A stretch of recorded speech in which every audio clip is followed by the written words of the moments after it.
Ndabasuje kandi mbahaye ikaze muri aya makuru, ikaze kandi kuri mwese aho muherereye. Ni Kwibendera TV yurumvikana n'amakuru rero twinjiyemo agezweho kuri aya masaha. Aya makuru araza kwibanda mu burasirazuba bwa Repubulika Iharanira Demokarasi ya Kongo. Turababwira yuko hamaze kumenyekana icyatumye Sami DRC yagombaga gutaha mu bihugu byabo batagitashye. Turaza kurebera hamwe impamvu yabyo, turaza kandi kubabwira n'umubare nyawo w'abasirikare basanzwe muri iki kigo cya SADC, no kuvuga Sami DRC angaha igoma muri Repubulika Iharanira Demokarasi ya Kongo. Turaza kubabwira kandi ibijyanye nuko magingo yabyifashe aha Nyiragongo, dore yuko ku munsi cyase ku makuru yatambutse twabwiye yuko Nyiragongo n'ubundi operasiyo zijyanye n'imikwawe yo guhiga FDLR na FARDC ndetse na Wazalendo n'ubundi yakomeje. Byinjiramo tubabwire rero uko magingo yabyifashe. Turaza birumvikana kandi kunyarukira no mujyi wa Uvira, tubabwire uko aha mujyi wa Uvira byiriwe, ariko tunababwire uko ubu byifashe. Turaza kunyura mu makuru ajyanye na diplomasi, tubabwire uko ishyaka rya Joseph Kabila yamaze kugira icyo ritangaza nyuma y'ibihano bafata ko ari uguterwa ubwoba n'ubutegetsi bwa Kinshasa. Ibi nabyo turaza kubyinjiramo ku buryo burambuye. Ikaze rero kuri mwese aho muherereye, nizere ko mwagize umunsi mwiza, dore ko uyu munsi yari na konji. Hanyuma rero mwese aho muherereye ni muze mwigira hafi, ubundi tubagezeho aya makuru. Nizere kandi kubwo ni wageze hano like yawe tayari wamaze kuyiterekaho, ni butari waterekaho subscribe nawe, uyu ni wo mwanya wawe. Tunashimira mwe mwabikoze. Hanyuma rero mukanya reka twinjire muri aya makuru ku buryo burambuye.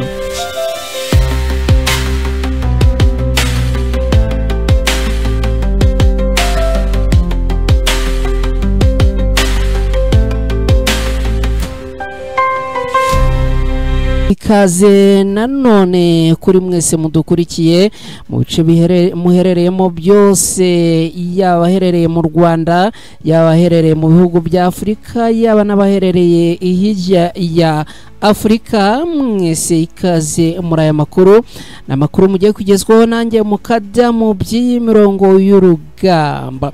Aya makuru ni munyemerere tuyahere muri SADC.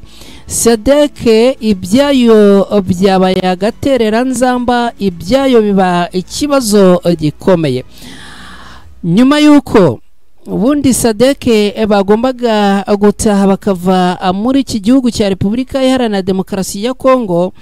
Ibijyanye no gutaha birasa naho byamaze gusubikwa, ariko kugira ngo ibi tubyinjiranemo neza, ni munyemerere mbabwire impamvu nyamukuru yateye iri subika yo gutaha kwa SADC.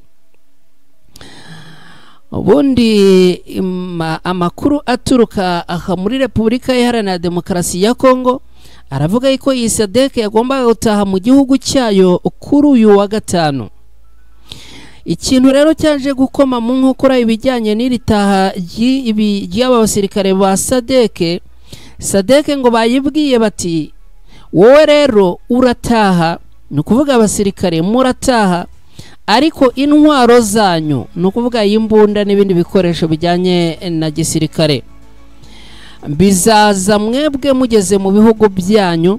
Ni ukuvuga mwe muzabanza mugende mukoresha inzira y'ubutaka mu Rwanda, hanyuma ariko nimugera mu bihugu mukomokamo, byavugwaga yuko ngo abasirikare ba SADC bagombaga kunyura mu Rwanda bagakomeza bakagera muri Tanzania, hanyuma noneho bagera muri Tanzania bakivangura, abasirikare buri wese agataha mu gihugu cye.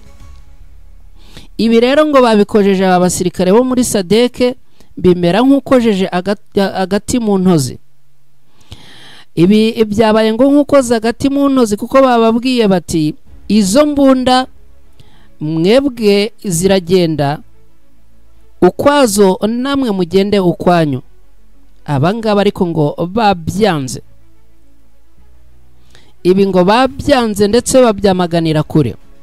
Noneho abarwanyi b'umutwe wa M23 barababwira ati rero mwebwe Sadeke izo mbunda noneho nta kibazo rwose ni muzijyane uko zakabaye, amasasu nayo muyajyane, ariko amasasu mu modoka yayo, imbunda nazo zigende mu modoka yazo, namwe mugende mu modoka yanyu. Ariko ibingibi nabyo barabyanga. Mutese muribaza ngo noneho bigende gute? Ibingibi rwose bikaba ngo ari byo byabaye intandaro yuko izi Sadeke ibyo gutaha kwazo ubisubikwa. Harandi makuru ariko agicukumburwa bivuga yuko ngo Sadeke kwanga gutaha zaba zifite uwundi mugambi. Ndirinda kubibabwira ntari nabihagararaho 100% kuko ndacyari kubikurikirana.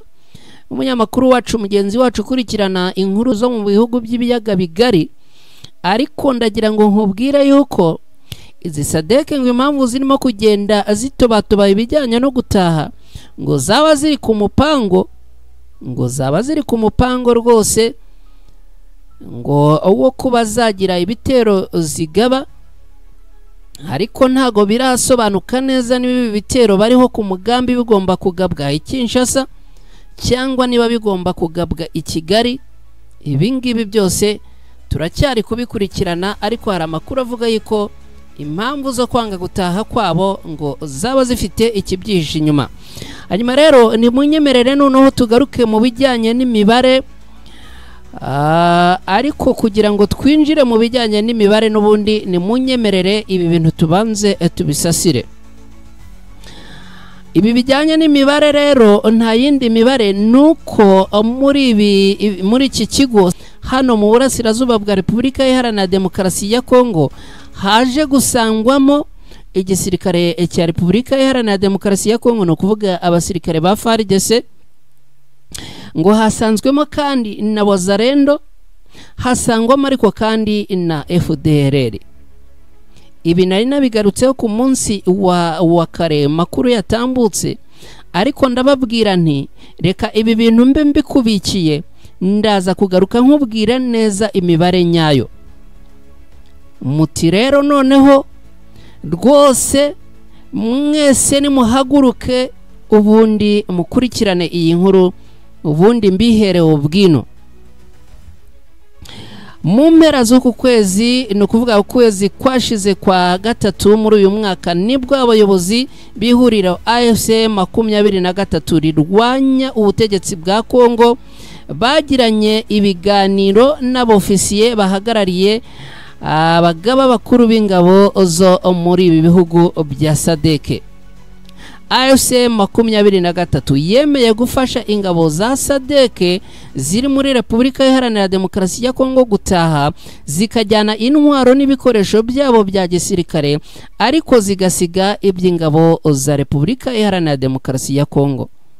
Bidaciye kabiri, uwo mubano wajemo agatotsi inyuma yaho AFC 23 ishinje ingabo za Sadeke kugira uruhare mu bitero biheruka kugabwa mu mujyi wa Goma. Ni ku itariki 11 zishyira tariki 12 muri uku kwezi muri uyu mwaka. Ibyo bimaze kuba rero, M23 yahise ibwira aba basirikare ko bagomba gutaha vuba na bwangu bakava kuri ubutaka bwa Repubulika Iharanira Demokarasi ya Kongo. Ubwo M23 yahashyaga abarwanyi bo mu ihuriro ry'ingabo za Repubulika Iharanira Demokarasi ya Kongo nabo muri Wazalendo, abarenga 15,000 bose bahungiye mu bigo by'ingabo za Sadeke biherereye mu mujyi wa Goma. Byabaye ngombwa rero ko M23 ibasangamo, ibyatumye inasaka muri iyo nkambi kugira ngo abo bari guteza umutekano mukeya ibyabo bimenyekane kandi bakurwemo. umwe mu basirikare rero bari mu butumwa bwa SAMIDRC uvuga ko arambiwe ubugambanyi ingabo zabo zikomeje gukorera M23 ngo yatangaje ko ubwo ingabo za M23 zageraga mu bigo byabo basanze amagana n'ingabo za Repubulika Iharanira Demokarasi ya Kongo nabo muri Wazalendo batujwe muri ibyo bigo hagamijwe gutegura ibitero kuri uyu mutwe urwanya ubutegetsi bwa Repubulika Iharanira Demokarasi ya Kongo. N'ubundi tayari cya kibazo nakomeje kugenda mbabwira cy'ubugambanyi urabona ko gikomeza kuza kisubiramo. Bati rero SAMIDRC na SADC mwaragambanye, bati oya, kandi ubona barafashe aba basirikare bo ku ruhande rwa leta ya Kongo Wazalendo bakabatuza muri iki kigo, kandi ngo ku mugambi wuko bari bari gutegura ibitero n'ubundi byo kugaba ku mutwe wa M23. Uyu musirikare rero watanze amakuru utashatse ko imyirondoro ye ijya ahagaragara, yatanze amakuru agira ati mu gihe hari gushyirwa imbaraga mu bikorwa byo kugarura amahoro arambye mu burasirazuba bwa Repubulika Iharanira Demokarasi ya Kongo, ingabo ziri mu butumwa bwa SAMIDRC izo ziri guca inyuma zikagira uruhare mu bikorwa bya gisirikare mu buryo bw'ibanga rikomeye. Ngira ngo mubyumve neza, izi ngabo rero ngo ziri kwijandika muri ibyo bikorwa zihungabanya umutekano mu burasirazuba bwa Repubulika Iharanira Demokarasi ya Kongo, mu gihe kuwa 13 Werurwe muri uyu mwaka abakuru b'ibihugu byo muri SADC bafashe umwanzuro wo guhagarika ubutumwa bw'uyu muryango muri Repubulika Iharanira Demokarasi ya Kongo bwari bwaratangiye mu Kuboza mu mwaka wa 2023. Ikindi kandi ngo nuko SADC yasabye u Rwanda guha inzira ingabo zazo cyangwa zabo ziri mu burasirazuba bwa Repubulika Iharanira Demokarasi ya Kongo mu gihe ngo zaba zitashye ibintu u Rwanda rwari rwamaze no kwemera.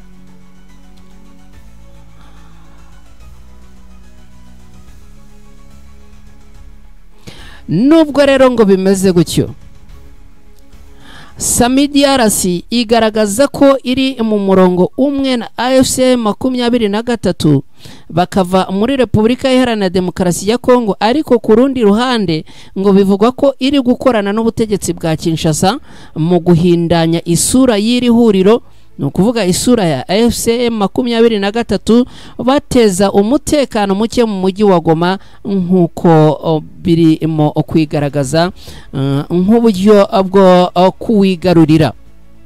Urabyumva neza yuko izi ngabo za SAMIDRC zifite uruhare rw'umutekano muke yo komeza gutezwa aha mujyi wa Goma mu burasirazuba bwa Repubulika Iharanira Demokarasi ya Kongo. Abasesenguzi mu bya politike rero kandi bakagaragaza ko gukomeza gucumbikirwa na MONUSCO kw'ingabo za Repubulika Iharanira Demokarasi ya Kongo ari uburyo bwo gutegura ibitero kuri AFC 23 kugira ngo yamburwe ibice yafashe, umugambi ushobora kugiramo ni umugambi ushobora kugaragaramo cyangwa kugirwamo uruhare n'imitwe nka FDLR, Wazalendo n'ingabo za SADC zose zafatiwe i Goma. Ibintu rero bikomeje kugenda bifata indi sura, aho abarwanyi b'umutwe wa M23 babagoteyemo mu mujyi wa Goma. Abangaba bose barangije, ariko izi ngabo za SAMIDRC cyangwa izi ngabo za SADC zaje mu butumwa bwa SAMIDRC, no kuvuga ubutumwa bwo kugarura amahoro aha muri Repubulika Iharanira Demokarasi ya Kongo. Barabadohorera baravuga bati rero mwebwe n'ubundi mwaje mu butumwa kandi ntago muri abanyekongo, reka tubadohorere tubahenzira mutahe. Ariko n'ubundi ibintu bakomeje kubihindura agatogo n'isosi bivangavanze. Biravugwa yuko rero MONUSCO icumbikiye ingabo za Repubulika Iharanira Demokarasi ya Kongo zatsinzwe zigera ku 1700 mu gihe izigera ku 3000 ziri mu butumwa bwa SAMIDRC arizo zikiri i Goma. Ibi ndabitsindagira kandi ndabigarukaho. nabonye bamwe bagenda banyuranya imibare, ariko ndagira ngo untege amatwi neza nguhe imibare iva mu nda y'isi, imibare y'ubwino. Ingabo za Repubulika Iharanira Demokarasi ya Kongo zatsinzwe, no kuvuga izi ngabo Wazalendo na FDLR, ubwo bose baravanze. Abacumbikiwe muri iki kigo rero cya MONUSCO baragera ku 1700, mu gihe ingabo noneho zaje mu butumwa bwa SAMIDRC zikiri Goma, kubera ko hari zamaze kugenda zitaha. Hari abatashye barapfuye, murabibuka bo muri Afurika y'Epfo, hari n'abandi bagiye bataha buhoro. Magingo ya rero ingabo zaje muri ubu butumwa bwa MONUSCO zikira ahangaha muri iki kigo ziragera ku 3,000. Izigera ku 3,000 nizo zikiri muri ubu butumwa, nizo zikiri hano zaje muri ubu butumwa. Ariko ingabo zo ku ruhande rwa leta ya Kongo, no kuvuga FARDC, Wazalendo na FDLR bivanze, baragera ku 1700, akaba ari bo bakiri muri iki kigo. Ngibyo rero iyi nkuru wundi nayigarutseho hanini. Icyo ngambiriye ari ukugira ngo mbabwire ngo dore impamvu yatumye banga kugenda, ni ukuvuga izi ngabo za SADC, dore impamvu yatumye banga kugenda, ariko ngira ngo mbabwire n'imibare nyayo. Nicyo cyatumye iyi nkuru nyigarukaho. Hanyuma rero ni munyemerere twihute mbabwire noneho ibirimo kubera muri Nyiragongo, aka gasozi mureba Nyiragongo. Ibirimo kuhabera rero ni operasiyo zo guhiga bukware abarwanyi bo ku ruhande rwa Wazalendo ndetse na FDLR, ariko kandi biravugwa yuko aha Nyiragongo n'ubundi ngo n'abasirikare bo ku ruhande rwa FARDC n'ubundi bamaze kugera ahangaha. Ibi mbibasobanuriye nubwo ku munsi w'ejo naye nabisobanuye, ariko analize nakoze ntago zagezeyo neza. Reka rero ngusobanurire ukuntu aba basirikare bo ku ruhande rwa FARDC bageze aha Nyiragongo. Biravugwa yuko n'ubundi kuri ubu bugambanyi bukomeje gukorwa n'aba basirikare bo muri SADC baherereye ahangaha muri Repubulika Iharanira Demokarasi ya Kongo, by'umwihariko muri uyu mujyi wa Goma, ngo bagiye bagira gutya bakarekura bamwe mu basirikare ba FARDC, bakabarekura ari nijoro mu ibanga rikomeye cyane. Abangaba rero ngo bakagenda bakajya kwicucika aha Nyiragongo. Mu gihe rero abarwanyi b'umutwe wa M23 bari barimo bakora operasiyo zitandukanye, dore ko ari operasiyo zimaze ibyumweru 2 birenga aha Nyiragongo, baje kuvumbura ko hari nabo ku ruhande rwa FARDC, no kuvuga igisirikare cya Repubulika Iharanira Demokarasi ya Kongo, bihishe mahangaha. Ku munsi w'ejo kuri Pasika tariki 20 Mata muri uyu mwaka, operasiyo zakoreye aha Nyiragongo zavumbuye ibi, ni ukuvuga stoke irimo ibikoresho byinshi by'abarwanyi ba Wazalendo, FDLR na FARDC, ndetse hakaba hari umusirikare wafatiwe ahangaha, akaba ari we watanze aya makuru, avuga yuko n'ubundi barimo gukorana ngo n'igisirikare cya FARDC cya SADC. Akaba rero ngo barimo kugenda abasohora ibikoresho byabo bucece buhoro. Ibi rero ngo bikaba ari byo byatumye n'ubundi ibitero ahangaha Nyiragongo bikomeza gukomera, dore yuko ngo bahashyaga uyu munsi, ariko ejo FDLR zikongera zikagaruka ziri kumwe na Wazalendo, kandi niba ibikoresho babitaye bakirukanka ejo bakagarukana ibindi. Barwanya bo ku ruhande rwa M23 bakibaza bati ese birimo kugenda gute? Zamaneko zabo rero ziza gutanga amakuru yuko hari aho bamaze kumenya hashobora kuba hari stoke y'aba basirikare bo ku ruhande rwa leta ya Kongo. Akaba ariyo mpamvu ku munsi w'ejo ibirindiro byabo ndetse n'iyi stoke byarabomowe, birangira n'ubundi imbunda nyinshi zihatwawe cyangwa se zihavanwe. Kuri uyu munsi rero n'ubundi operasiyo ahangaha Nyiragongo zakomeje, ariko ndagira ngo nkubwire yuko FDLR zigera kuri 18 ubwo zivanze na Wazalendo, ntumbaze ngo zirasobanurwa gute. Zavumbuwe ahangaha Nyiragongo n'ubundi ku mirwano yiriwe ahangaha, zigera kuri 18 FDLR na Wazalendo bivanze zikaba zavumbuwe ahangaha Nyiragongo. Magingo yanga rero urwanya umutwaye 23 bakaba bamaze kuzikapucaringa. Ubwo birumvikana nta kindi kiri bukurikireho no kujya kubazwa. Ngibyo rero nguko situation imeze aha Nyiragongo, nguko kandi uko yiriwe. Ubwo byumvikane ko byanze bikunze ni budukurikiye hari icyo cyangwa se hari ishusho umenye yahangaha Nyiragongo. Twihuse rero munyemerere kugira ngo tuze mukanya twerekeza amakuru arebana na politike na diplomasi. Munyemerere twihute tunyure no mu mujyi wa Uvira. Mujyi wa Uvira birumvikana naho tuba tugomba kumenya uko situation yaho yiriwe ariko nuko imeze cyangwa se nuko amagingo yifashe mu rukerera. N'ubundi nakubwiye yuko hari ibitero byagabwe na Wazalendo bikagabwa muri ibi bice byegereye Kavivira. Hanyuma rero abarwanyi b'umutwaye 23 bakaza kubisubiza inyuma. Ikintu nakubwira kandi nuko aha mu rukerera abarwanyi ba Wazalendo n'ubundi bari kumwe na FDLR ngo biraye mu baturage aho harashwe abaturage bagera kuri 2 aho ngo bagiye kubasahura, ariko bajya kubasahura bikaza kurangira ngo bikanze aho ngo byanarangiye umugore basanze bamufashe ku ngufu.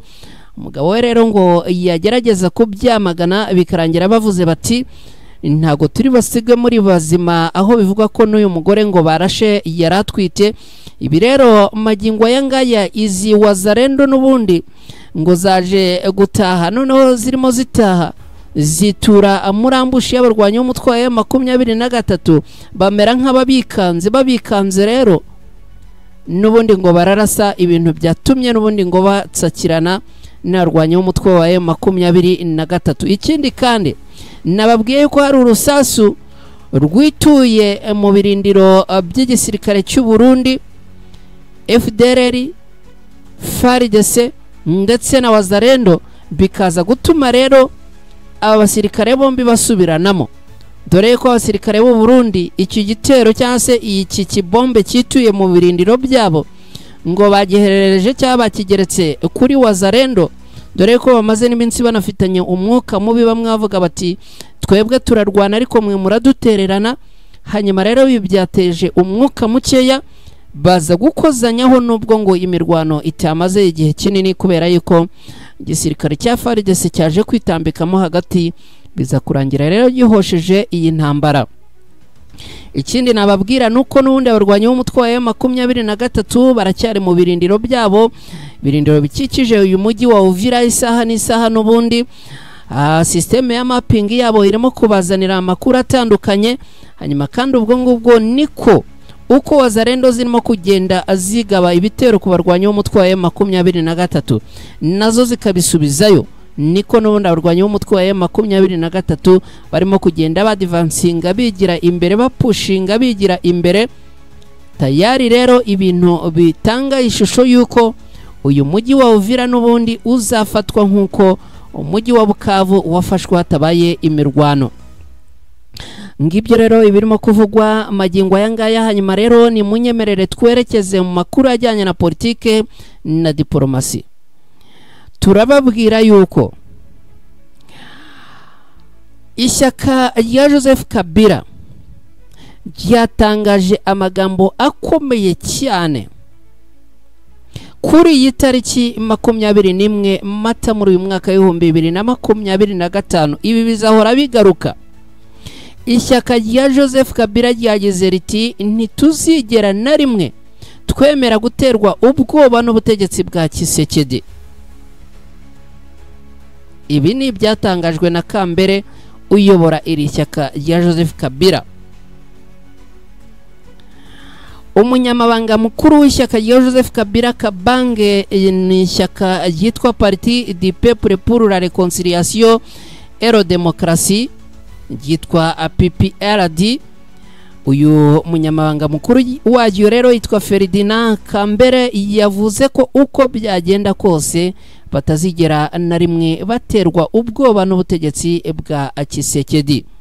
Kambere yavuze ko ubutegetsi bwa Tshisekedi bukomeje guhimba ibinyoma bigamije guhuma amaso abantu ku bikorwa byabwo bibi no gukomeza gukandamiza cyane gukandamiza no gukandagira abatavuga rumwe n'ubutegetsi. Ibi yabivuze kuri uyu wa 20 Mata muri uyu mwaka mu kiganiro yagiranye na Radio Okapi ya hano muri Repubulika Iharanira Demokarasi ya Kongo. Ibi yabitangaje nyuma yuko ubutegetsi bwa Tshisekedi buhagaritse ibikorwa by'iri shyaka bakabahagarika gukorera muri iki gihugu, ndetse bakavuga ko bagiye gukurikirana Joseph Kabila ushinjwa kugambanira igihugu binyuze mu gushyikirana n'umutwe wa M23.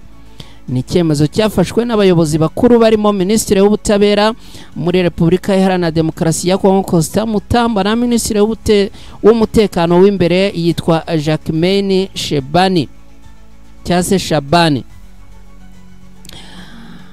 Ibi rero babikoze bashingiye ku kuba ngo Joseph Kabila yaba yaratashye mu gihugu cye anyuze i Goma, ibintu bavuga ko ngo bidakwiye kuko uwo mujyi ugenzurwa nabo bahanganye aribo AFC 23. Kambere rero akaba yagize ati nta Minisitiri w'Umutekano ugomba kuba aza amakuru yose, ahubwo niwe uri kwibeshya bikomeye. Ninde wabonye Kabila mu mujyi wa Goma? Ninde wabonye amafoto ye muri uwo mujyi? Biragaragara ko guverinoma iri gufata ibyemezo ishingiye ku bihuha yihimbiye kugira ngo yibasire ishyaka ritavuga rumwe nabo ndetse n'abantu ku giti cyabo. Yakomeje rero agira ati ntago ubuyobozi bwa Repubulika Iharanira Demokarasi ya Kongo by'umwihariko Tshisekedi ntago bazigera niri na rimwe badutera ubwoba mbitwaje ibihuha. Na magambo yavuze agira ati ntabwo tuzigera twemerera na rimwe abadutera ubwoba. Na magambo akomeye cyane aho yashimangiye avuga ko ibyo Kabila akomeje gushinjwa ari inkuru z'ibihuha zigamije guhishira amabi y'ubutegetsi bwa Tshisekedi no gushimira ibikorwa bibi umuryango we ukomeje kugiramo uruhare nko kwigwizaho imitungo y'abanyekongo n'ibindi. Mwabantu mwe rero ibintu bikomeje gufata indi sura ku rwego rwo hejuru ahangaha mu burasirazuba. Rero ni mu gihugu cyose muri Repubulika Iharanira Demokarasi ya Kongo ibintu bimaze gukomera. Nshuti bakunzi bacu mudukurikiye rero ngibyo uko byifashe, ngizo updates uko zifashe. Hanyuma rero ni munyemerere mbashimire cyane mwe mubana natwe umunsi ku munsi. Nyemerera ariko nongere nkwibutse ni wageze hano terekaho like yawe, ni wageze hano utari wakora subscribe nyemerera witerekeho. Hanyuma kandi mu gihe uterekaho subscribe yawe ubwo birumvikana n'ubundi wibuke gukora kuri ako kantu k'inzogera. Niba kandi wifuza akudutera inkunga mu buryo bumwe cyangwa ubundi, birumvikana ushobora kutwandikira. Ushobora kuba wifuza kujya muri groupe yacu y'abakunzi ba Ibendera TV, byose biba ari ukudutera inkunga kandi byose biba ari byiza, turanabishimira. Hanyuma rero twandikire unyuze kuri nimero ikurikira akamenyetso ko guteranya 250 karindwi 917 008222. Iyi nimero ni nayo wanyuraho cyase wakoresha mu gihe waba wifuza gutera inkunga ibikorwa bya Ibendera TV. Hanyuma ubundi tukagushimira. Reka rero mbashimire cyane mwe mubana natwe, usubire mu makuru ataha hano ku Ibendera TV. Mukomeze mwebwe kugubwa neza.